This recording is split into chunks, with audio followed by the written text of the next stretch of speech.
இன்னொரு எம்ஜிஆர் உருவாக முடியாது. அவர் அரசியலில் இருந்து கொண்டே கலைத்துறையிலும் பயணித்தவர். கலைத்துறையில் பயணித்த உச்சத்தை தொட்ட ரஜினிகாந்த் அவர்களே கூட பார்த்தீங்கன்னா அந்த கட்சி ஆரம்பிக்காததுக்கு அவர் சொன்ன காரணம் அதிகபட்சம் 15% வாக்குகளை மட்டுமே பெற முடியும். நான் பல விவாதங்கள்ல நான் சொல்லியிருப்பேன். ரெண்டு திமுக அண்ணா திமுக இரண்டுக்கும் மாற்றாக இந்த திராவிட இயக்க கருத்துக்களுக்கு மாற்றாக விஜயகாந்த் காலத்துல இருந்து ஒரு 15% வாக்குகள் இருக்கு. அதுல 11% அன்றைக்கு விஜயகாந்த் தொட்டார். அந்த விஜயகாந்தனுடைய சரிவு சீமானுடைய வாக்கு வங்கியாக பாஜகவுக்கு உருவான வாக்கு வங்கியாக இருந்தது. அந்த வாக்கு வங்கிக்குள்ள இப்ப சீமான் அடிபடுவார், அண்ணாமலை அடிபடுவார்.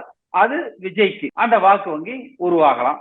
அதிமுகவை சூதானமாக பாதுகாப்பாக வலிமையாக மீண்டும் தேர்தல்களில் வெல்லுகிற வலிமையோடு வழிநடத்த வேண்டியது அதிமுக தொண்டர்களை கட்டி அணைக்க வேண்டியது எடப்பாடி பழனிசாமியினுடைய கடமை. ஆனால் அவருக்கு அந்த பக்குவம் இல்லை, அவர் அதற்கு பொருத்தமானவர் இல்லை.